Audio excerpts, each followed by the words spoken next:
नमस्कार दोस्तों, मैं हूँ मनविंदर। एमबीएन नेटवर्क पे आप सभी लोगों का बहुत स्वागत है। सीएए यानी कि नागरिक संशोधन कानून लागू हो गया है। इसके साथ ही पड़ोसी देशों यानी कि पाकिस्तान, बांग्लादेश, अफ़गानिस्तान के अल्पसंख्यकों यानी कि हिंदू, सिख, जैन, ईसाई, बौद्ध, पारसियों को भारतीय नागरिकता मिलने का रास्ता साफ हो गया है। ये वे अल्पसंख्यक हैं जो पिछले कई सालों से शरणार्थी के तौर पे भारत में बसे हुए हैं। इसमें मुस्लिमों को शामिल नहीं किया गया है। हालाँकि इस कानून में किसी भी भारतीय चाहे वो किसी भी धर्म का हो, मज़हब का हो, उसकी नागरिकता छीनने का कोई प्रावधान नहीं है। एक और बात है, सीएए को दिसंबर 2019 में पारित किया गया था और उसके बाद राष्ट्रपति की मंजूरी भी मिल गई थी। लेकिन इसके खिलाफ देश के कई हिस्सों में विरोध प्रदर्शन शुरू हो गए थे। ये कानून अब तक लागू नहीं हो सका था क्योंकि इसको अमल में लाने के लिए नियमों को अधिसूचित किया जाना बाकी था। अब ये लागू हो गया है और जैसे ही सीएए की अधिसूचना जारी की गई, सबसे पहली प्रतिक्रिया ममता बनर्जी की आई। मैं देख रही थी उनका ट्वीट आ गया, उसके फ़ौरन बाद उन्होंने एक प्रेस कॉन्फ्रेंस की। इसके बाद केरल के सीएम की भी प्रतिक्रिया आती है, यानी कि वो इसे अपने स्टेट में लागू नहीं होने देंगे। एक बड़ा तबका देश का इसका विरोध कर रहा है। विपक्ष भी ये कह रहा है कि चुनाव से पहले क्यों? हालाँकि इसमें किसी से कुछ भी छीना नहीं जा रहा है, लेकिन प्रचारित ऐसे किया जा रहा है कि जैसे किसी के वोट बैंक पे छापा पड़ गया हो। तो सवाल कई हैं, कुछ कन्फ्यूज़न भी लोग शो कर रहे हैं। उन सवालों और कन्फ्यूज़न पे बात करते हैं। मेरे साथ आज के बहुत ही ख़ास मेहमान हैं, 2 मेहमान मेरे साथ जुड़ रहे हैं। लंदन से जुड़ रहे हैं जाने-माने पत्रकार शिवकांत शर्मा जी। अंतर्राष्ट्रीय और भारतीय घटनाक्रमों पे इनकी प्रखर नज़र रहती है, मैं इनको जोड़ लेती हूँ। शिवकांत जी, बहुत स्वागत है आपका। पहली बार आप मेरे चैनल पे धन्यवाद, आए हैं। वेरी वेलकम आपका। धन्यवाद। मेरे दूसरे मेहमान हैं आपके बहुत ही जाने-पहचाने केसी Gupta ji, x defence director हैं और कानून की बड़ी अच्छी जानकारी रखते हैं। उनको भी मैं जोड़ लेती हूँ अपने साथ। सर नमस्कार, बहुत-बहुत स्वागत है आपका। नमस्कार, धन्यवाद। आपके दर्शकों को भी मेरा नमस्कार। सर मैं आप ही से शुरू करना चाहती हूँ, केसी गुप्ता जी। मैं आपसे एक ओपनिंग नोट चाहूँगी सीएए पे ताकि दर्शक समझ सकें कि ये है क्या? जी, देखिए सीएए का फुल फॉर्म है सिटीजनशिप एक्ट अमेंडमेंट। जो ये नागरिकता का कानून है, ये 1955 का है, जो मूल कानून है, प्रिंसिपल एक्ट। और अभी जो ये कानून पारित किया गया था, जो 2019 में, जिसको लोकसभा में 9 दिसंबर 2019 को, फिर राज्यसभा में 11 दिसंबर को पारित हुआ और उसके बाद में 12 दिसंबर को इसे राष्ट्रपति की मंजूरी मिली। तो ये कानून तो उसी समय बन गया था, 5 पौने 5 साल पहले ही। लेकिन कोई भी कानून जब संसद से पास हो जाता है और राष्ट्रपति की उसको मंजूरी मिल जाती है, वो लागू उस तारीख से होता है जिस तारीख को उसका गज़ट नोटिफ़िकेशन हो जाए। जी, इस कानून का गज़ट नोटिफ़िकेशन आज जारी हुआ है।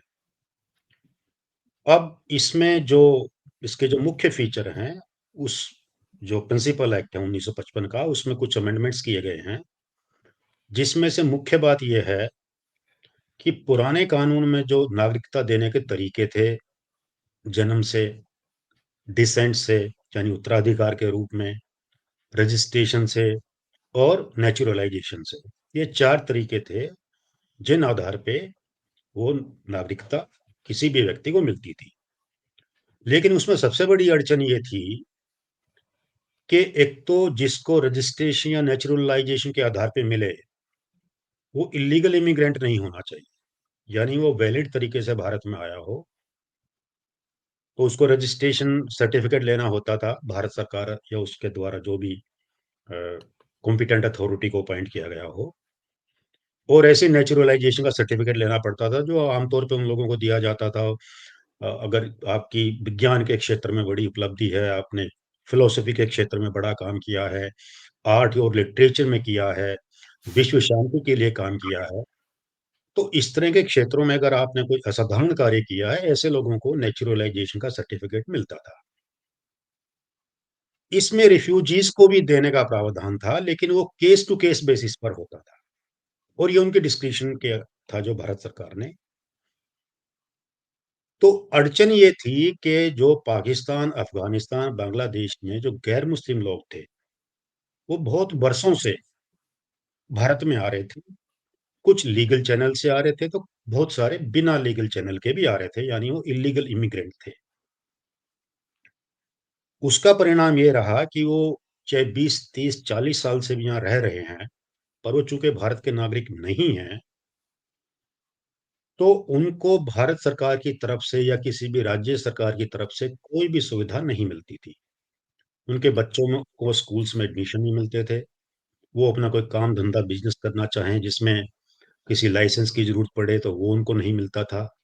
कोई नौकरी उनको देता ही नहीं था, मिल ही नहीं सकती थी, क्योंकि सरकार में तो पहली शर्त यही होती है। यानी वो केवल ज़िंदा थे जैसे-तैसे। उनके पास नागरिक के अधिकार ना होने की वजह से उनका जीवन यहाँ बड़ी दयनीय अवस्था में था। कभी कोई दुर्घटना हो जाए, कोई प्राकृतिक आपदा आ जाए, तो जैसे बाकी लोगों को सरकार भिन्न-भिन्न तरह की सहायता देती है, राहत राशि देती है, कुछ दूसरी सुविधाएँ देती हैं, वो उनके लिए नहीं थी। तो अब इनके मन में ये बहुत बड़ा मलाल था कि साहब हम वहाँ से तो भागे इसलिए कि वहाँ हमको कुछ जीने नहीं देता था। महिलाओं पे बलात्कार होते थे, उनके अपहरण हो जाते थे और वो चूँकि मुस्लिम बहुल देश में गैर मुस्लिम थे और वो भी जहाँ पे इतना कट्टर इस्लाम का रूप था, ख़ासकर अफ़गानिस्तान और पाकिस्तान में देखिए और बांग्लादेश भी पीछे नहीं रहा। तो वहाँ पे इनका जीवन बहुत दयनीय अवस्था में था, तो वहाँ से भाग के वो भारत में आए थे और ये उम्मीद लेके आए थे कि यहाँ आकर के हमको एक डिग्निफाइड ज़िंदगी जीने को मिलेगी। इसमें ज़्यादा संख्या हिंदुओं की और फिर सिखों की, कुछ हद तक उसमें अ, ये जैन और बौद्ध, पारसी और आपके ये क्रिश्चियंस भी थे। तो इस समस्या को हल करने के लिए भारत सरकार ने फैसला किया। ये बात सही है कि ये भाजपा के एजेंडा में ये भी एक पुराना एक मुद्दा है जिसके बारे में बात करते थे। दिलचस्प पहलू इसमें ये भी है कि कांग्रेस की सरकारों ने भी ये वादा किया था कि हम इन लोगों को नागरिकता देंगे। सच तो ये है कि जब नेहरू जी थे, उस समय भी जो लोग आ गए थे भारत में, क्योंकि देखिए बँटवारे के समय पे ये जो आबादी की अदला-बदली हुई थी, इसकी तो एक समय सीमा थी। समय सीमा बाँध दी कुछ महीनों की कि इस दौरान जो आ गया, वो तो वैलिड इमिग्रेंट माना जाएगा और जो उस तारीख तक नहीं आया, तो वो इल्लीगल इमिग्रेंट माना जाएगा। अब लोग तो चले आए उसके बाद भी क्योंकि उन्होंने पहले सोचा होगा कि हम पाकिस्तान में रह लेंगे, ये जो हमारे मुसलमान भाई हैं, रहते हैं, ये हमारे भाई हैं और हमको सपोर्ट करेंगे, हमें सहायता देंगे। लेकिन जब उनको लगा कि ऐसा संभव नहीं है, उन्होंने फैसला करने में देर कर दी कुछ महीनों की, फिर भी वो भारत आए। बहरहाल अब जब आए तो वो यहाँ पे इल्लीगल इमिग्रेंट हो गए, उनको नागरिकता उस समय नहीं मिली और जब उनकी अच्छी खासी तादाद हो गई, तो उस समय के प्रधानमंत्री ने भी ये वादा किया था, बाद में कांग्रेस ने उसे रिट्रेट भी किया है कि हम ये करेंगे, पर उन्होंने नहीं किया। जबकि भाजपा चूँकि सीधी-सी बात है, दक्षिणपंथी संगठन है, तो हिंदुओं और सिखों को लेकर के उनके मन में ज़रा विशेष सहानुभूति है। तो ये उन्होंने इसको अपनाया अपने एजेंडे के तौर पे कि हम इसका समाधान करेंगे। उसी के तारतम्य में अब उन्होंने ये पास किया है, अमेंडमेंट एक्ट 1955 का जो एक्ट है सिटीज़नशिप एक्ट 1955 उसमें चेंजेज़ किए हैं, उसमें कोई लंबी-चौड़ी बात नहीं है, बड़ी मामूली-सी बात है। जैसा मैंने कहा कि एक तो इल्लीगल इमिग्रेशन का जो मसला था, उसको उन्होंने हटा दिया है। कह दिया है कि भाई 31 दिसंबर 2014 तक जो आदमी इन 3 देशों में से आ गया है और वो मुस्लिम नहीं है, बल्कि स्पेसिफ़ाई किया है, जो हिंदू है, सिख है, जैन, बौद्ध, पारसी और क्रिश्चियन और 31 दिसंबर 2014 तक आ गया है, उसे इल्लीगल इमिग्रेंट नहीं माना जाएगा। और फिर इसके जो कनेक्टेड जो प्रोविज़न थे, जिसमें नेचुरलाइज़ेशन सर्टिफ़िकेट देने की जो बात थी भारत सरकार की ओर से, उसमें भी कुछ अमेंडमेंट कर दिए कॉरेस्पॉन्डिंग कि वो उनको दे सकते हैं। पहले तो नहीं दे पाते थे इल्लीगल इमिग्रेंट को, अब इस अमेंडमेंट के आने से दे सकते हैं। तो ये मोटे तौर पे इसकी बैकग्राउंड है और इसलिए ये पास तो बहुत पहले हो गया था। अब तकरीबन 5 साल होने वाले हैं, पौने सवा 4 साल तो हो ही गए। अब जी। इन्होंने नोटिफ़ाई कर दिया है, तो ये लागू हो गया। शिवकांत जी, आपसे जानना चाहूँगी कि कुछ लोग इसका बहुत विरोध कर रहे हैं। आपको याद होगा कि पहले भी 2019 में भी जिस समय राष्ट्रपति जी ने इसको मंज़ूर किया था, तो उस समय भी काफ़ी विरोध हुआ था, शाहीन बाग आप जानते ही हैं। तो जो लोग विरोध कर रहे हैं, उनका आधार क्या है? आई मीन उनकी मेरिट क्या है? देखिए, विरोध करने वालों को आप 2 श्रेणियों में बाँट सकते हैं। जी। एक तो विरोध करने वाले वो विपक्षी दल हैं, जिन जो मुस्लिम वोटों को अपना जनाधार मानते हैं। अब अभी तक उत्तर प्रदेश के लोग चुप हैं, बिहार के हुँ, लोग चुप हैं, क्योंकि हुँ, हुँ। सरकारें वहाँ विपक्ष की जी, नहीं जी। हैं। जी, जी। अभी तक और बहुत से राज्यों में भी मुस्लिम आबादी है, वहाँ के लोग चुप हैं। सबसे ज़्यादा जिनको तकलीफ़ हो रही है, वो राज्य वो हैं जो विपक्ष शासित हैं और जहाँ मुस्लिम आबादी भी है, जैसे पश्चिम बंगाल है, केरल का आपने भूमिका में नाम लिया, जी। तमिलनाडु है। तमिलनाडु की तरफ से भी बड़ा सख्त बयान आया है। ममता ने तो हुँ, हुँ। यही कह दिया है कि जब तक मैं ज़िंदा हूँ, इस हुँ। कानून को मैं लागू नहीं होने दूँगी। जी, जी। तो ये उन लोगों की श्रेणी है जो केवल इस बात पर विरोध कर रहे हैं कि ये जो आपने संशोधन विधेयक तो बना दिया, कानून भी बन गया, लेकिन इस संशोधन में आपने मुसलमानों को क्यों नहीं शामिल किया? आप ये कह रहे हैं कि इन 3 देशों के सताए हुए नागरिकों को हम शरण देंगे, उनको नागरिकता देंगे जो शरणार्थी हैं। तो सताए हुए तो मुस्लिम भी हो सकते हैं और इसकी मिसाल आप पश्चिम के देशों में देखेंगे। यहाँ पश्चिम में अफ़गानिस्तान से, पाकिस्तान से, बांग्लादेश से जो लोग आते हैं, वो ये कहते हैं कि साहब हमें राजनीतिक रूप से सताया जा रहा है और ज़्यादातर उनमें मुसलमान होते हैं, तो उनको शरण मिलती है। तो भारत क्योंकि एक धर्मनिरपेक्ष देश है, तो वो किसी धर्म के आधार पर यहाँ किस तरह से भेदभाव करता है, जो कि गलत है। ये उनका तर्क है और इसी वजह से आंदोलन चला था, जो शाहीन बाग आंदोलन आपने उसका ज़िक्र भी किया। दूसरी श्रेणी में वो लोग हैं, जिन पे इनका असर होने वाला है। जैसे असम है, अब इस पूरे मामले में जो पूर्वोत्तर के बाकी राज्य हैं, जैसे कि मणिपुर है, मिज़ोरम है, बाकी जो राज्य हैं, उन सबको छोड़ दिया गया है। उन सबको इसमें शामिल नहीं किया गया है, लेकिन असम में सबसे ज़्यादा संख्या है, तो असम पर इसका असर पड़ेगा। तो जो असम के छात्र संगठन हैं, उन्होंने तो भूख हड़ताल और अनशन और जो है हिंसक आंदोलन की भी धमकी दे दी है। तो वहाँ तो आंदोलन होंगे। अब वो भारतीय जनता पार्टी ने जो भी सोच करके ये फैसला लिया है, तो उनको वहाँ वो विरोध भी भुगतना पड़ेगा। तो 2 तरह के विरोध हो रहे हैं। एक तो ये क्यों किया जा रहा है? हम हमारे ऊपर क्यों लादा जा रहा है? असम के जो छात्र संगठन है वो ये कह रहे हैं कि साहब हम हम क्यों भुगतें? इन सबको हम क्यों वो तो ये मानने को ही तैयार नहीं है। वो तो ये कह रहे हैं जो बाहर से आए हैं वो बाहर जाएँ। उनको हमारे यहाँ नागरिकता नहीं मिलनी चाहिए, ये असम के लोगों की माँग रही है, शुरू से रही। बाकी राज्यों को और उनकी माँग में वो अपना एक ये तर्क भी जोड़ते हैं कि आप हमारे पास के जो पड़ोसी राज्य हैं, छोटे राज्य हैं, उनमें तो आप बसा नहीं रहे, हमारे यहाँ आप बसा रहे हैं, हमारे यहाँ क्यों बसा रहे हैं? तो ये 2 तरह के विरोध हैं, सीधा-सीधा है कि ये राजनीतिक विरोध है। जहाँ तक शरण देने की बात है, तो ये हर सरकार का, हर देश का अपना फैसला होता है कि किस व्यक्ति को शरण दी जाए और किस व्यक्ति को शरण ना दी जाए। तो इसमें बहुत ज़्यादा हुज्जत नहीं हो सकती। हर देश अपने-अपने क्राइटेरिया से उसको फिक्स करता है।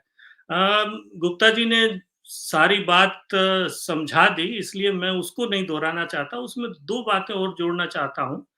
अ, ये जो संशोधन किया है, इस संशोधन में 11 साल की एक अवधि होती है 11 साल जो है वो न्यूनतम रहने की बात थी, उसके बाद किसी शरणार्थी के आवेदन पर विचार करके उसको नागरिकता के लिए उस पर विचार किया जाता है, नागरिकता दी जाती है। तो ये जो 6 समुदाय हैं, हिंदू, अ, बौद्ध, ईसाई, सिख, जैन और पारसी, इनके उसमें ये किया गया है कि 1 साल या 5 साल। तो 5 साल अगर ये लोग रहे हैं 2014 से पहले, तो उतना काफ़ी है, उसके बाद इनको नागरिकता मिल जाएगी। 11 साल वाली शर्त इन पे नहीं लगाई जाएगी। तो वो एक तरह से इसे फ़ास्ट ट्रैक आप समझ सकते हैं। जी। जो मुस्लिम नागरिक हैं, उनको नागरिकता नहीं दी जाएगी, जो मुस्लिम शरणार्थी हैं, ऐसी बात नहीं है। नागरिकता उनको भी मिल सकती है, लेकिन उनके आवेदनों पर अलग तरह से विचार किया जाएगा। अब इसके भी 2 पहलू हैं। जी। इसका एक सबसे बड़ा पहलू जिस पर कोई बात नहीं करना चाहता और कम से कम विरोध करने वाले बात नहीं करना चाहते, वो ये है कि इन 3 देशों से जो मुस्लिम शरणार्थी आते हैं, उनमें आतंक की पृष्ठभूमि किसकी है और किसकी नहीं है, ये तय कर पाना बड़ा टेढ़ा काम है। और इसमें बहुत समय लग जाता है और निर्विवाद रूप से कोई एजेंसी ये नहीं कह सकती कि इस व्यक्ति का अतीत या इस व्यक्ति का भविष्य आतंक से जुड़ा होगा या नहीं होगा, जबकि जो इन देशों से सताए हुए हिंदू, बौद्ध, सिख, ईसाई, जैन और पारसी आ रहे हैं, वो निश्चित रूप से आप शत प्रतिशत नहीं तो 99% आप मान के चल सकते हैं कि वो यहाँ आतंक फैलाने, आतंक करने नहीं आ रहे। तो एक सरकार की हैसियत से आपको ये भी देखना होगा कि जिसे आप शरण दे रहे हैं, वो कल को आकर के आपके गले की हड्डी न बन जाए। क्योंकि यहाँ पश्चिमी देशों में, यूरोप में ख़ास तौर पे ऐसा हुआ है कि जिनको शरण दी गई है, वही आगे चल के आतंकवादी निकले और उन्होंने बड़ी-बड़ी आतंकवादी घटनाएँ की। तो ये एक और समस्या है सरकार के सामने। तो ये अच्छा, अब सरकार ने 4 साढ़े 4 साल क्यों प्रतीक्षा की? अभी क्यों इस कानून को लागू किया? ये सरकार का अपना फैसला होता है कि कानून आपका पारित हो जाए, तैयार हो जाए, राष्ट्रपति की मुहर लग जाए, सब लग जाए, उसके बाद कब उसको लागू करे या ना करे। सरकार ने इतने दिन इंतज़ार किया। और अब ये जो मामला चल रहा है कि साहब आप जो ये जो मतलब इलेक्टोरल बॉन्ड्स हैं, इलेक्टोरल बॉन्ड्स की पूरी लिस्ट बताइए, और सुप्रीम कोर्ट ने एक तरह से धमकाया है स्टेट बैंक और कहा है कि आपको क्यों ज़्यादा वक़्त चाहिए, इतने बड़े बैंक हैं आप देश के, तो आप इतने घंटों के भीतर पूरा का पूरा ब्यौरा हमारे सामने रखें। और उस ब्यौरे को लेकर के जो विवाद छिड़ा हुआ है, तो आप ये कह सकते हैं कि कुछ लोग सवाल उठाएँगे कि साहब इस विवाद को मीडिया में एक तरह से आप पीछे रखने के लिए आपने एक नया विवाद जो है सामने रख लिया, तुरुप की चाल आपने चल दी है। आप अभी तक इस पत्ते को अपने पास रखे हुए थे, अभी ये पत्ता खोल दिया है।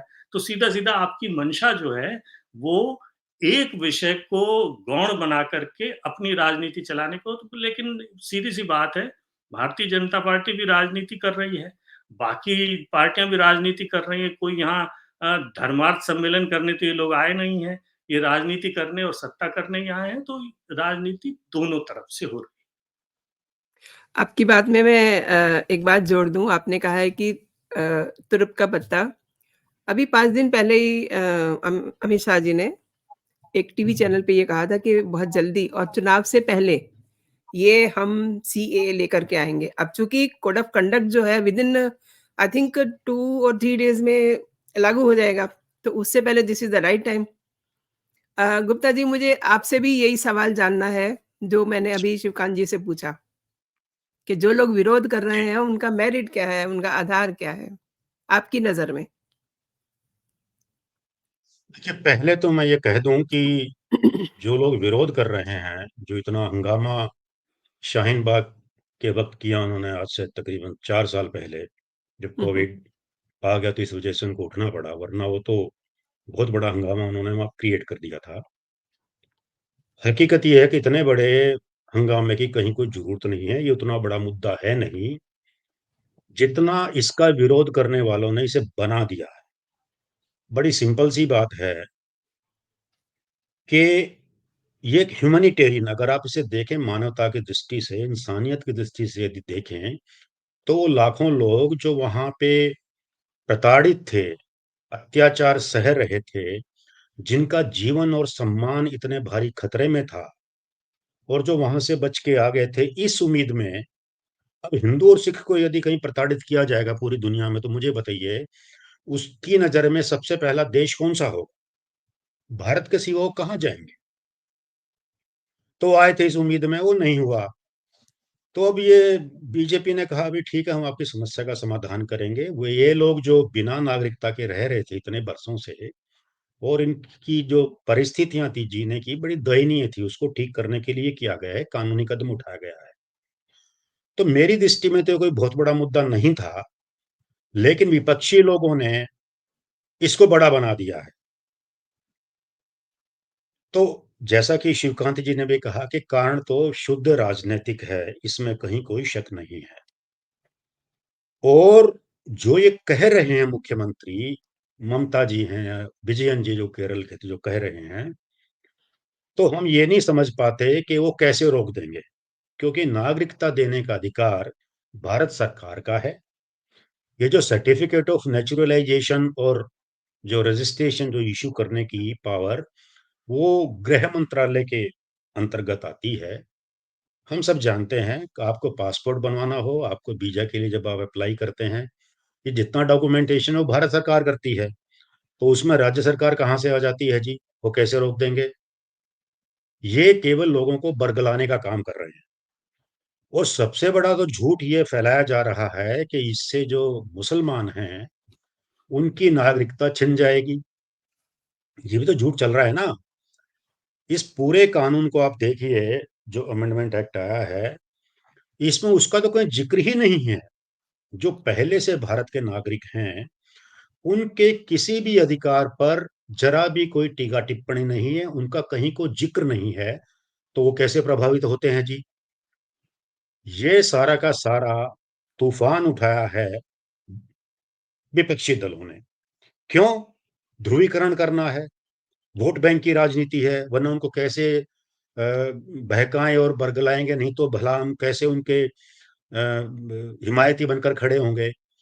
और ये देखिए बड़ा गहरा तंत्र है, इसमें केवल राजनीतिक दल ही नहीं। मैं एक बयान देख रहा था, ये जो नोबेल पुरस्कार जिन्होंने जीता है, अमर्त्य सेन। अब इतने बड़े विद्वान हैं, इतने बड़े बुद्धिजीवी हैं, नोबेल पुरस्कार तक उनको मिला है, अर्थशास्त्र में उन्होंने इतना काम किया है। वो कह रहे हैं कि साहब इस अमेंडमेंट एक्ट के आने से जो मिनॉरिटीज़ की जो भूमिका है संख्यकों की, वो कम हो जाएगी। यानी कि भारत की राजनीति में जो प्रभाव आज के दिन अल्पसंख्यकों का है, वो कम हो जाएगा। तो जैसा मैंने कहा कि with due regard to the Nobel laureate,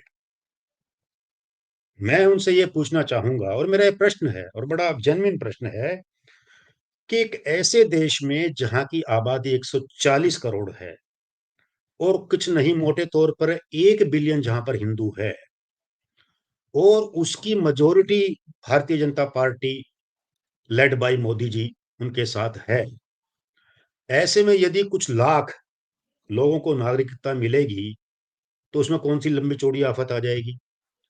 minority को भी अगर आप देखें, जो अल्पसंख्यक हैं, उनकी संख्या भी, आखिर मुसलमानों की संख्या 20-25 करोड़ तो है ही है। तो उसके बरअक्स जब आप देखते हैं कि कुछ लाख लोग, और फिर कोई ज़रूरी नहीं कि जिनको मिलेगी वो सभी बीजेपी को वोट देंगे। आखिर सन 47 के विभाजन के समय जो लोग पश्चिमी पंजाब से आए थे या पूर्वी बंगाल से आए थे, उनमें से सबके सब तो जनसंघ के सपोर्टर नहीं बन गए थे, बल्कि बहुमत तो उनका कांग्रेस के साथ ही था। यानी कि आज ये मान लेना कि इनको यदि मान लीजिए 1, 2, 4 लाख जितने भी हैं, पता नहीं संख्या अभी हमें कितनी है, उन सबको नागरिकता मिल भी जाएगी इस कानून के अंतर्गत, तो इससे देश की राजनीति में कौन-सा बहुत बड़ा प्रभाव पड़ने वाला है? मैं तो नहीं समझता कि कोई लंबा-चौड़ा प्रभाव पड़ेगा। हाँ, ये विपक्षी दल इसे जिस रूप में पेश कर रहे हैं, जो ये झूठ बोल रहे हैं और जो ये दावे कर रहे हैं कि हम इसे लागू नहीं होने देंगे, ये पिच को बढ़ा रहे हैं। इसका तो प्रभाव हो सकता है कि ध्रुवीकरण हो। जी। वो होगा तो इसकी वजह से होगा, इनके झूठ की वजह से, इनके झूठे प्रचार की वजह से होगा। ये मैं समझता हूँ। शिवकांत जी, ममता बनर्जी ने कहा है कि वो अपने स्टेट में इसे लागू नहीं होने देंगे। इसी तरीके से केरल से भी ऐसे ही स्वर आ रहे हैं। क्या उनके पास कोई ऐसा प्रावधान है कि वो रोक सकेंगे? श्रीकांत जी। उनके पास प्रावधान ये होता है कि ये गुप्ता जी ने बिल्कुल सही कहा कि ये अधिकार तो गृह मंत्रालय और केंद्र सरकार का है, लेकिन प्रक्रिया जो है वो राज्य सरकार का प्रशासन सँभालता है। जी, तो जी। जो जाँच की प्रक्रिया होगी, दस्तावेज़ों के सत्यापन की, कब कौन आया था, कितने साल कहाँ रहा, ये सारी जो चीज़ें हैं, इसमें रोड़े अटकाने में राज्य सरकारें अपनी भूमिका निभा सकती हैं। और बहुत से ऐसे केसेज़ हैं जो इन्हीं की वजह से लंबित पड़े रहते हैं, फाइलों में बैठ जाते हैं लोग। तो ये जी, इस जी। तरह से उसको रोकने की कोशिश करेंगे और दूसरा ये है कि हाय तौबा मचाएँगे, आंदोलन करेंगे। जैसे विधानसभा में कोई भी विधेयक पारित कर सकते हैं, उसकी निंदा करेंगे, उसका विरोध करेंगे, तो ये सब तो करेंगे ना। और इस सब से क्या होता है कि भले केंद्र सरकार टस से मस ना हो, लेकिन एक नैतिक दबाव पड़ता है, विदेशों में फजीहत होती है, वहाँ से सवाल पूछे जाते हैं क्योंकि अब भारत में छोटी-छोटी बारीक चीज़ें क्या चल रही हैं, वो बाल की खाल निकाल कर के तो कोई नहीं देख सकता। तो बाहर से तो ये देखा जाता है कि साहब ओहो! ये तो कुछ अन्यायपूर्ण हो रहा है, कुछ गलत हो रहा है, तो उसको मान कर के उस पे सवाल पूछे जाते हैं, उससे एक छवि बनती है, देश की छवि खराब होती है, ये एक बात। दूसरी बात ये है कि देश को मुझे लगता है ये ऐसी स्थिति आ गई है कि अब आगे का भी सोचना चाहिए।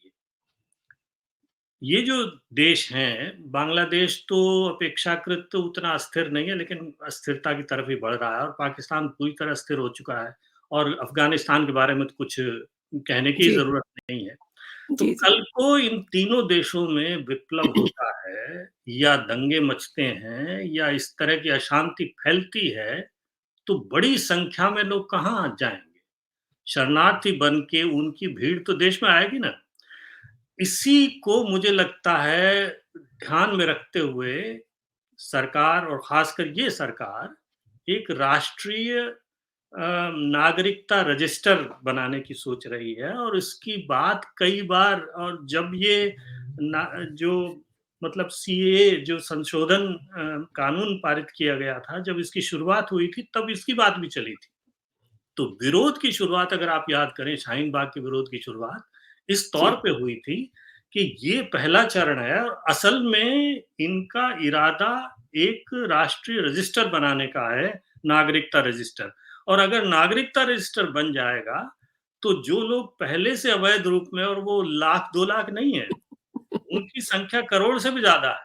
तो जी, जी। ऐसे जो लोग घुसे हुए हैं और वो तमाम तरह अभी देखिए जो बर्मा में क्या हुआ, बर्मा से रोहिंग्या बड़ी तादाद में अब आप कह सकते हैं कि साहब रोहिंग्या पता नहीं कितने आए, नहीं आए, लेकिन हर शहर में आपको रोहिंग्या मिल जाएँगे। बिल्कुल। काफ़ी बड़ी तादाद में रोहिंग्या घुसे हैं और वो कोई वैध तरीके से तो घुसे नहीं हैं।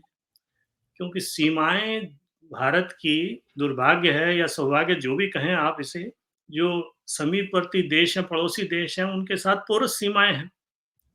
तो जैसे इज़राइल ने दीवार बना रखी है या अमेरिका मेक्सिको की तरफ जो है दीवार बनाने की तैयारी में है, आधे उसमें दीवार उसने बना दी है, ऐसी तो कोई दीवार है नहीं।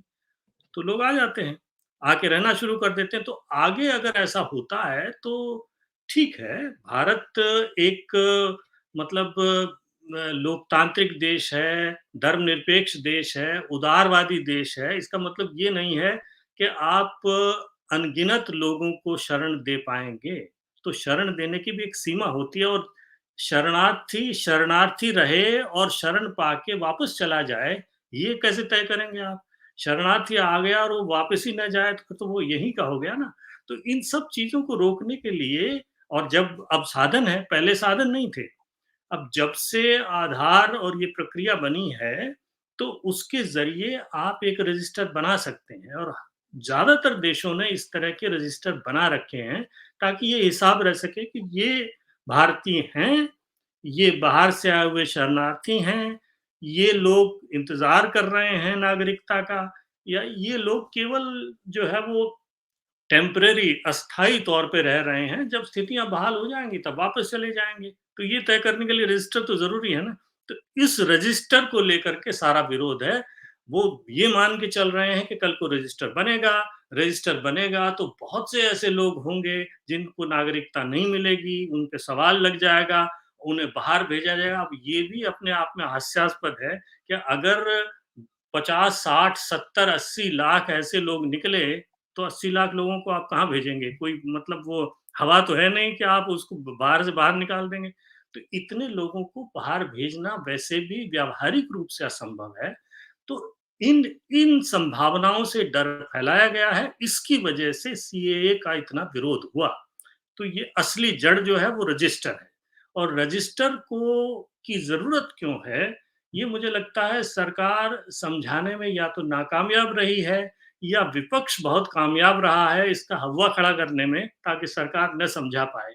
अंततः ये भारत के नागरिकों को और सरकारों को तय करना पड़ेगा कि इस चीज़ की ज़रूरत है या नहीं है। मुझे लगता है भविष्य को देखते हुए इसकी ज़रूरत है और उसका कोई एक सर्वसम्मत हल निकाला जाना चाहिए और रजिस्टर बनना चाहिए। शिवकांत जी आपने बहुत बड़ी बात कही है।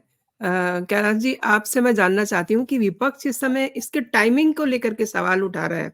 वैसे तो उन्हें मतलब बहुत सारे उनके जो पेट में मरोड़ उठ रहे हैं, बहुत सारे रीज़न हैं, लेकिन अब ये एक उनको मुद्दा मिल गया है तो उसके टाइमिंग को लेकर के सवाल उठा रहे हैं। क्या कहते हैं आप? देखिए, मैं टाइमिंग की बात करने से पहले शिवकांत जी की बात जो उन्होंने कही, उसमें थोड़ा-सा मैं और जोड़ दूँ, क्योंकि आपने डिस्कशन का जो दायरा तो थोड़ा बढ़ा दिया। हम जी, जी। पहले अपने आप को सीमित रखे हुए थे, ये जो अमेंडमेंट एक्ट है उसको लेकर के, हुँ, हुँ। लेकिन आप चले गए एनआरसी पर भी, जो नेशनल रजिस्टर ऑफ सिटिज़न्स। और ये बात भी सही है कि जो शाहीन बाग का जो आंदोलन हुआ था, उसमें एनआरसी को लेकर के बहुत सारी गलतफ़हमियाँ थी, बहुत सारी मिसअंडरस्टैंडिंग थी। और सच तो ये भी है कि एनआरसी ही ऐसा मुद्दा है जिस पर विपक्षी दलों को ज़्यादा कामयाबी मिलती है इन लोगों को बरगलाने में। और उसका मामला भी बिल्कुल समझ में आता है। कारण ये है, और वो बात जो विपक्षी दल खुल के नहीं कह रहे हैं, शिवकांत जी ने उस उधर इशारा किया है बिल्कुल साफ, कि जो तो बंगाल और असम के जो एरियाज़ हैं, इनफैक्ट कुछ और भी उसमें आपके जी। नॉर्थ ईस्ट के हैं, जैसे त्रिपुरा है जिसका बॉर्डर लगता है बांग्लादेश से, मिज़ोरम है। तो इन इलाकों में जो इल्लीगल इमिग्रेंट हैं, और उनकी संख्या वाक़ई बहुत है, वो करोड़ से ज़्यादा हो सकती है, करोड़ों में हो सकती है। अभी कुछ ठीक से पता नहीं।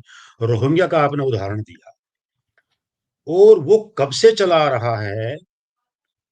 83 में जो आसू बना इनका स्टूडेंट यूनियन असम वालों का, वो इसी से त्रस्त होकर बना था, क्योंकि इनकी संख्या इतनी ज़्यादा हो गई थी और वो वहाँ की अर्थव्यवस्था पर, वहाँ के सामाजिक ताने-बाने में इस तरह के विपरीत प्रभाव पड़ रहे थे कि उन्होंने कहा कि अभी बहुत हो गया, अब हमें इनके खिलाफ उठ खड़ा होना पड़ेगा। तो खड़े हुए, और उससे फिर एक नए दल की उत्पत्ति हुई, वो सत्ता में भी रहे। वो सब चीज़ें, एजीपी बनी उनकी, वो सब चीज़ें थी। अब बड़ा साफ-साफ है कि जहाँ पे सीएए का मकसद तो जिन लोगों को राहत देने का है, वो हिंदू हैं, सिख हैं मेनली, थोड़े बहुत पारसी और जैन और क्रिश्चियन होंगे, उनकी संख्या भी उनमें से काफ़ी कम होगी। वो कुछ लाखों की संख्या है। विपक्ष की जहाँ चिंता है, खासकर जैसे ममता बनर्जी ने जो स्टैंड लिया है, बंगाल है, वो चूँकि सभी मुस्लिम हैं, ऑलमोस्ट सारे के सारे मुस्लिम हैं, जो वहाँ से अवैध तरीके से आए हैं, और उनमें से बहुत लोगों ने यहाँ पे अपने डॉक्यूमेंट्स भी ले लिए हैं। कोई ताज्जुब नहीं, अभी आप ज़िक्र कर रहे थे आधार कार्ड का, तो उनमें से कितने लोगों के पास आधार भी होंगे। उससे पहले राशन कार्ड भी उनके बने हैं, वोटर लिस्ट में उनके नाम भी हैं। सच तो ये है कि ये इस किस्म के जो नेता लोग हैं, प्रो मुस्लिम, साफ-साफ कहिए, वो चाहे ओवैसी हों, चाहे वो अखिलेश हों, चाहे ममता हो, जी, जी। और चाहे सब वो अखिलेश हो, अखिलेश और ओवैसी सब छाती पीट रहे हैं ज़ोर-ज़ोर से, वो काफ़ी उनकी छाती आवाज़ें भी ये आ रही पीट हैं। रहे हैं कि वो कह रहे हैं कि भाई तुम इन हिंदुओं को जो वहाँ से तंग होके आए हैं, उनको तो तुमने राहत दे रहे हो, और वहाँ पर जो ये इतनी बड़ी भारी संख्या, हालाँकि उनमें से ज़्यादातर को मिल गया है, पर हर बार जब भी उनके लिए प्रावधान किए गए, तो कट ऑफ डेट तो वहाँ रखनी पड़ती थी, रखी है। और फिर असली डर एनआरसी को लेकर के है। यदि एनआरसी बनता है, तो ज़ाहिर-सी बात है कि उनके ऊपर भी सवाल उठ जाएँगे, जिन्होंने फर्जी तरीके से नागरिकता यहाँ की ले ली है। अभी देखिए, इस चीज़ को लेकर के असम में बाकायदा जो बातचीत हुई इनकी, उसके बाद कानून भी बना, और उसके परिपालन में कुछ ट्रिब्यूनल्स वहाँ पे बने कि इनको आइडेंटिफ़ाई किया जाएगा, और बहुतों को आइडेंटिफ़ाई किया भी गया। अभी नंबर मेरे पास नहीं है, लेकिन अच्छी खासी संख्या थी। पर जैसा शिवकांत जी ने कहा कि व्यावहारिक तौर पे आप क्या कीजिएगा उनका, वो सब के सब बांग्लादेश से आए हैं अवैध तरीके से, मान लीजिए एस्टेब्लिश हो गया। पहले भी बहुत लोगों के केस, हज़ारों लोगों के केस में हुआ है, अभी मान लीजिए लाखों लोगों के केस में भी आप कर देंगे। एक तो उसमें समय बड़ा लगेगा, क्योंकि पूरी प्रक्रिया लेनी पड़ेगी, और उसकी जाँच मुख्यतः वो जो एजेंसीज़ करती हैं, वो स्टेट गवर्नमेंट्स के अंडर में ही आती हैं, तो आपने जैसा कहा। तो बहुत समय लगने के बाद भी वो ट्रिब्यूनल उनको कह भी देगा कि साहब ये इल्लीगल यहाँ पे आए थे, इसलिए भारत के नागरिक होने के योग्य नहीं हैं। आप व्यावहारिक तौर पे उनका कीजिएगा क्या? मुझे लगता है, मेरा अपना अनुमान है कि भारतीय जनता पार्टी ने भी इस चीज़ को अनुभव किया कि वो जो रास्ता है, उसमें बहुत ज़्यादा व्यावहारिक कठिनाइयाँ हैं, लिहाजा अभी हम उस पे नहीं जाते। उनको उम्मीद ये भी होगी कि हम केवल पॉजिटिव एक्शन तक अपने आप को सीमित रखते हैं, यानी ये जो पीड़ित हिंदू, सिख इत्यादि वहाँ से आए हैं, उनको नागरिकता दे देते हैं, ताकि उनको राहत मिल जाएगा। और चूँकि दूसरे कदम से उन पे सवाल पैदा हो सकता था एंटी मुस्लिम होने का, और विपक्ष को ज़्यादा उनको लगता था कि मौका मिलेगा इस पे छाती पीटने का, तो वो वहाँ नहीं गए। आप देखिए आज की इस बातचीत में, और इनफैक्ट जो भी होम मिनिस्टर टीवी चैनल पे जो उन्होंने बोला अभी 2-3 दिन पहले भी, उसमें कहीं उन्होंने एनआरसी का ज़िक्र नहीं किया। उन्होंने सिटीज़न अमेंडमेंट एक्ट की बात ही की है। तो मुझे लगता है कि पार्टी का ये था। अब बात रही टाइमिंग की। देखिए, टाइमिंग का ऐसा है, ये बात सच है कि 2019 में ये कानून बन गया था। सारी प्रक्रिया पूरी हो गई थी। लेकिन आज क्यों? एक तो आपको ध्यान होगा कि उसके तुरंत बाद जो शाहीन बाग में तो बहुत बड़ा आंदोलन हुआ था। इसके अलावा भी देश के बाकी हिस्सों में भी बड़ी टेंशन उससे पैदा हो गई थी। तो सरकार अपने कौन से फैसले को कब लागू करेगी, उनका प्रेरोगेटिव तो है ही है, पर उसके साथ में ये भी देखते हैं कि जो कदम वो उठाने जा रहे हैं, उससे विभिन्न समुदायों पर जो प्रतिक्रिया उसकी होगी, उसको मैनेज करने के लिए उनको प्रॉपर तैयारियाँ करनी है, एक बात। और दूसरी बात ये है कि इस बीच में चूँकि बड़े-बड़े फैसलों की पूरी श्रृंखला इस सरकार ने की है, जिसमें राम मंदिर था, उससे पहले ट्रिपल तलाक का मामला था, फिर यूनिफ़ॉर्म सिविल कोड, और ये सारे के सारे बड़े सेंसिटिव, बड़े संवेदनशील मुद्दे हैं। इनमें से हर कदम को लेकर के मुस्लिम समुदाय की ओर से और लगभग सभी विपक्षी दलों की ओर से बड़ी तीखी प्रतिक्रिया आने की संभावना थी। तो सरकार फिर तमाम चीज़ों को मद्देनज़र रख कर के ये तय करती है कि हमने कौन से अपने फैसले को कब लागू करना है। हाँ, अगर आप इसके पॉलिटिकल डायमेंशन की बात करेंगे, तो हम शिवकांत जी से यहाँ भी सहमत हैं कि ये बात सच है कि अब इलेक्शन बिल्कुल सर पे हैं। तो हर एक राजनीतिक दल की चिंता होती है कि हमने जो वादे किए थे लोगों से, हम उनको पूरा करें, और प्रयास पूरा ये रहे कि अगली बार चुनाव में जाने से पहले पूरा करें। तो उन्होंने कर दिया। अब इस पे कैसे सवाल उठाइएगा? मैं तो नहीं समझता कि इसमें कोई औचित्य है ये कहने का। अभी मैं देख रहा था टीवी पे, वो कह रहे हैं कोई साहब 6 महीना पहले क्यों नहीं कर दिया? अरे भाई, ये सवाल आप तब भी उठाते कि आज क्यों कर दिया आपने, और 2 साल पहले क्यों नहीं कर दिया? तो ये जो करने वाला है, जो सरकार है, सरकार के जो मुखिया हैं, उनके अगुवा करने वाले जो लोग हैं, ये उनको तय करना है कि वो जिन चीज़ों का वादा किया है, उसमें से कौन-सा कदम वो कब उठाएँगे, ये उन पे छोड़ दीजिए। बिल्कुल सही कहा आपने। सरकार का हर काम करने का अपना समय होता है, तरीका होता है, एक प्रोसेस होता है। शिवकांत जी, आपसे मैं जानना चाहती हूँ कि ये अब हम जो बात कर रहे हैं, इसका असर क्या देखते हैं आप राजनीतिक रूप से? मतलब क्या जी। इम्पैक्ट देखते हैं आप? या इसके अलावा चुनाव की बात हो रही है कि इसके टाइमिंग्स ये हैं, वो हैं। मतलब और भी कुछ आप देख पा रहे हैं? नहीं देखिए एक तो जिस तरफ गुप्ता जी ने इशारा किया मुझे लगता है और मैं हम लोग तो केवल उम्मीद कर सकते हैं कि सरकार ने इससे जो हो सकता है क्योंकि इससे बहुत कुछ हो सकता है। अगर कुछ राज्य ये ठान लें और कुछ ग्रुप ये ठान लें और तैयारी किए बैठे हों कि तैयारी तो दोनों तरफ से हो सकती है। जब सरकार तैयारी कर सकती है, तो विरोध करने वाले भी तैयारी कर सकते हैं कि हम इस तरह का आंदोलन छेड़ देंगे और चुनाव का माहौल हमेशा वोलेटाइल रहता है। तो ऐसे में अगर प्रदर्शन होते हैं और वो हिंसक हो जाते हैं, तो मामला बिगड़ भी सकता है।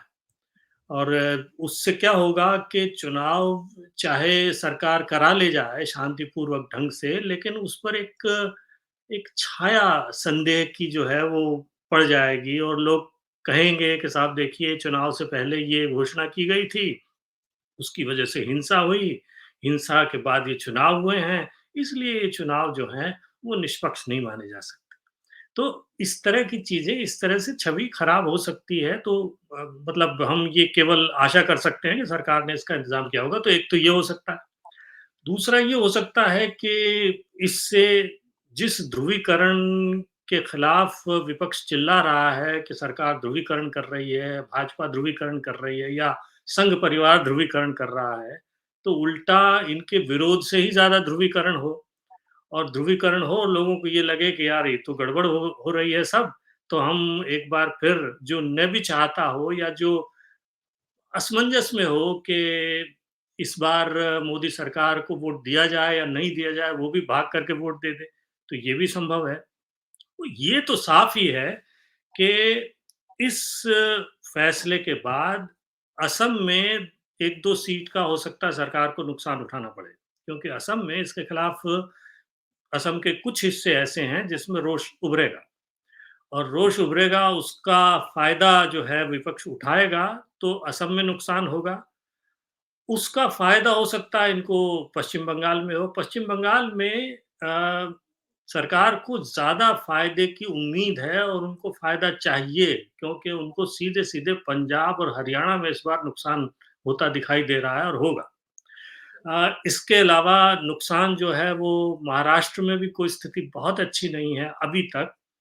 तो बहुत से राज्यों में जो घाटा हो रहा है, उस घाटे की भरपाई के लिए भी तो कोई राज्य चाहिए। तो उस और बिहार को मत भूलिए, बिहार में जो है स्थिति बहुत अच्छी नहीं है, क्योंकि पिछली बार जो 39 सीटें ले गए थे, वो 39 का आंकड़ा पार करना बड़ा मुश्किल है। तो मुझे लगता है कि उस 39 में इनको कुछ घटत दिखाई दे रही है और उसको पूरा करने के लिए भी मुझे लगता है ये पश्चिम बंगाल में ये तुरंत उनके पक्ष में काम करे। तो मतलब ये खेल जो है वो दोनों तरफ से चल रहा है, कुछ नुकसान होगा, कुछ फ़ायदा होगा, सरकार भी ये देख रही है, यहाँ नुकसान हो रहा है, तो हम यहाँ फ़ायदा कर सकते हैं, विपक्ष भी ये देख रहा है कि यहाँ नुकसान हो रहा है, तो हमें यहाँ फ़ायदा मिल सकता है। तो कुल मिलाकर के तो देखिए वो तो जो वोट देने वाले हैं, उन पे निर्भर करता है वो क्या करते हैं और वो तो चुनाव का नतीजा ही बताएगा। लेकिन हम केवल अंदाज़ा, अनुमान लगा सकते हैं, आपने सवाल पूछा, तो मैं केवल यही कह सकता हूँ कि एक तो हिंसा हो सकती है, इसकी प्रबल संभावना है। दूसरा ये है कि इसका असर चुनावी तालमेल पर पड़ सकता है, जहाँ हमको ज़्यादा सरकार को ज़्यादा उम्मीद नज़र आ रही है, हो सकता है वहाँ उनका प्रदर्शन कमज़ोर रहे, जहाँ कमज़ोर की उम्मीद है, वहाँ प्रदर्शन बेहतर हो जाए, तो ऐसा ही कुछ होगा। उसके बाद चुनाव के बाद क्या होता है, मुझे लगता है ये मामला उतना लंबा नहीं खींचेगा, शांत पड़ जाएगा, अगर ये समझदारी से काम लें और अभी जो एनआरसी का मामला है, उसे आगे न बढ़ाएँ, उसे ठंडे बस्ते में डालकर बैठ जाएँ। इनको ये समझाना पड़ेगा लोगों को अच्छी तरह से कि देखो एनआरसी अलग चीज़ है और सीएए अलग चीज़ है, ये हो गया, कानून बना हुआ था, हमने लगा दिया। आप याद करें कि धारा 370 के वक़्त भी हालाँकि उसकी बहुत पहले से उम्मीद की जा रही थी, लेकिन जब लागू हुआ था, तब उसको लेकर के भी हाय-तौबा मची थी। कुछ दिन हाय-तौबा मची जो जिसकी रिवायत है, उसके बाद मामला ठंडा पड़ गया। तो मुझे लगता है अगर ये समझदारी से काम लेंगे तो ये मामला भी ठंडा पड़ जाएगा। आपने बिल्कुल सही कहा और ममता की जो हम बात कर रहे थे, अभी वहाँ से एक रोहिंग्या को जो है सीबीआई वाले लेके गए हैं। अभी मैंने गुप्ता जी के साथ शो किया था, शेख शेख शाहजहां। उसके लिए ममता शाहजहाँ ने शेख। बहुत ज़ोर शाहजहां शेख उसको उसके लिए ममता ने बड़ी कोशिश की थी मतलब पूरी जान लगा दी थी कि पुलिस कस्टडी से उसको सीबीआई ना लेके जा सके। मतलब वो अपनी जो उसकी 42 सीटें हैं, उसके लिए उसने कमर कसी हुई है एंड संडे को तो उसने कह ही दिया है कि मैं अकेले ही लड़ूँगी। कांग्रेस को भी उसने पटकनी दे दी है, तो she is very smart in this way. अब सबसे पहला वो बयान उसका आया एंड अकेले लड़के तो उन्होंने जो है भारतीय जनता पार्टी का उपकार ही किया है, क्योंकि ये तो जी, जी, वोट जो एग्ज़ैक्टली मैं अगर उसी पे आ बढ़ेंगे रही तो थी। फायदा उन्हीं को होगा। मैं उसी पे आ रही थी कि अब ये जो हो गया है नया डेवलपमेंट, इससे ममता ने तो उसी समय विदिन 20 मिनट्स उसने प्रेस कॉन्फ्रेंस कर ली। विदिन 2 सेकंड उसका ट्वीट आ गया था।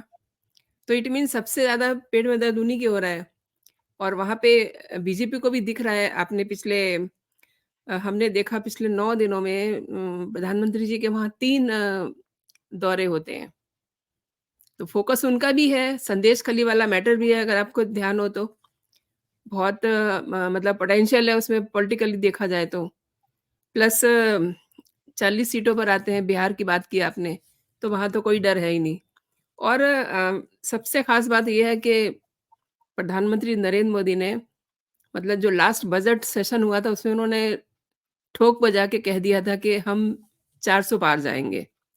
तो मुझे लगता है कि उन्हें शायद से अपने अ, जीत में या तीसरी बार प्रधानमंत्री बनने में कोई शक-शुबा नहीं है। आपने ये मेरे शो के 400 लिए की बात भी संदेह पैदा करती है। देखिए, चार जब ये कहने को तो ये कह रहे हैं 400 की बात, लेकिन अब ये होना शुरू हो गया है कि सब जब 400 सीटें इनकी आ जाएँगी, तो ये संविधान संशोधन कर पाएँगे। ये हो सकता है एनआरसी भी लागू करें। तो जो शक है, संदेह है, वो इसी तरह से पैदा होता है और फिर विपक्ष का काम ये होता है कि उस संदेह को आप जोड़ें, जो मौजूदा मुद्दे हैं उनके साथ और जुड़ने के बाद फिर वो बवाल खड़ा हो जाता है। तो ये ठीक है अपने आप में कि आप बड़ा आंकड़ा लेके चलें तो वहाँ तक नहीं पहुँचेंगे तो कम से कम उसका नज़दीक तो पहुँचेंगे। अगर आप लक्ष्य ही छोटा लेके चलेंगे तो फिर तो वैसे ही हार जाएँगे आप। तो लक्ष्य जी, बड़ा जी। लेके चलना अपने आप में अच्छी बात है, लेकिन उसके पीछे उसका जो अम, साइड इफ़ेक्ट क्या हो सकता है, उसके दूसरे असर क्या हो सकते हैं, इसे भी नाप-तोल के चलना चाहिए। तो ये जो 400 का आंकड़ा है, ये 400 का आंकड़ा अपने आप में इनके लिए ठीक है, लेकिन ये बहुत से लोगों के मन में बहुत से संदेह पैदा कर रहा है और उन संदेहों की वजह से भी ये सारे मामले उठ रहे हैं। देखिए, इसमें मैं 1 मिनट ऐड कर दूँ कि जी। आपने जो हुँ, कहा कि लोगों के मन में संदेह वाली जो बात है, तो वो तो खुद प्रधानमंत्री ने कहा है कि अगले टर्म में कुछ बड़े और कड़े फैसले लिए जाएँगे। तो ये इंडिकेशन तो पहले से ही है और जब आपको कोई बड़े और कड़े फैसले लेने होते हैं, तो ज़ाहिर-सी बात है कि संविधान में संशोधन भी करने होंगे। तो इसमें कोई लुकी-छिपी बात नहीं है, कोई दुराव नहीं है। भारतीय जनता पार्टी का स्टैंड बड़ा क्लियर है, प्रधानमंत्री का स्टैंड क्लियर है कि बहुत से ऐसे जो वेस्टेजेस जो हैं, जो ब्रिटिश टाइम के, बहुत से ऐसी चीज़ें हैं जो हमारी राष्ट्रीयता को अंडरमाइन करने वाली हैं, तो उनके बारे में कोई बड़े और कड़े फैसले तो लेंगे ही लेंगे। और इसीलिए शायद इतना कीन भी हैं कि भई इनको मेजॉरिटी अब इधर तो चाहिए चाहिए, राज्यसभा में भी चाहिए। क्योंकि संविधान संशोधन के लिए आपको अ, मैं समझता हूँ 2/3 वो चाहिए for the members present and voting. और जो मुझे संभव होता नहीं नज़र आता, अगले 2-3 साल तो संभव है नहीं वो, क्योंकि आप लोकसभा की जितनी मर्ज़ी सीटें जीत जाएँ, लेकिन उससे राज्यसभा की सीटें तो बढ़ेंगी नहीं। राज्यसभा तो राज्यों को जीतने के कई साल बाद उसका असर दिखाई देता है। पहले लेकिन आप आपको देखिए राज्य इसके बावजूद भी वो राज्यसभा में मैनेज किए जा रहे हैं। हाँ, ये तो है। सी मैनेजेबल आपके अपने मैनेजेबल एमपीओ है। आवश्यक नहीं हैं। इस अभी हाल समय ही भी में वो इन्होंने टच कर पास रहे किया हैं। जी। जब 2019 में इन्होंने ये किया आर्टिकल 370 वाला किया जब ये कानून पास किए, तब भी तो इनके पास मेजॉरिटी नहीं थी। तो एक फ्लोर मैनेजमेंट अलग चीज़ है, किसी कानून के पक्ष में दूसरे दलों के लोगों को कन्विंस करना एक बात है अपने हों तो सबसे अच्छा है, कोई दिक्कत नहीं है, आप एक व्हिप जारी कर दीजिए और हो जाएगा। लेकिन अगर अपनी पार्टी के नहीं भी हैं उतनी संख्या, तो फिर आप दूसरे दलों के जो एमपीज़ हैं, उनसे आप सपोर्ट लेते हैं। ये हमेशा से होता आया है। नहीं, लेकिन देखिए असली लक्ष्य तो इनका समान नागरिक संहिता है और समान धारा 370 जो है वो बिल्कुल अलग तरह का विषय है। उसमें फ्लोर मैनेजमेंट हो सकता था। लेकिन जब आप समान नागरिक संहिता में फ्लोर मैनेजमेंट करने जाएँगे, तब तस्वीर बिल्कुल उल्टी हो जाएगी। तो जो जो लक्ष्य है इनका, वो राज्यसभा उस लक्ष्य को पूरा कर पाएगी, नहीं कर पाएगी, इसको लेके मुझे संदेह है। लेट अस सी लेट अस सी देखिए समय बताएगा। देखते let us see for better.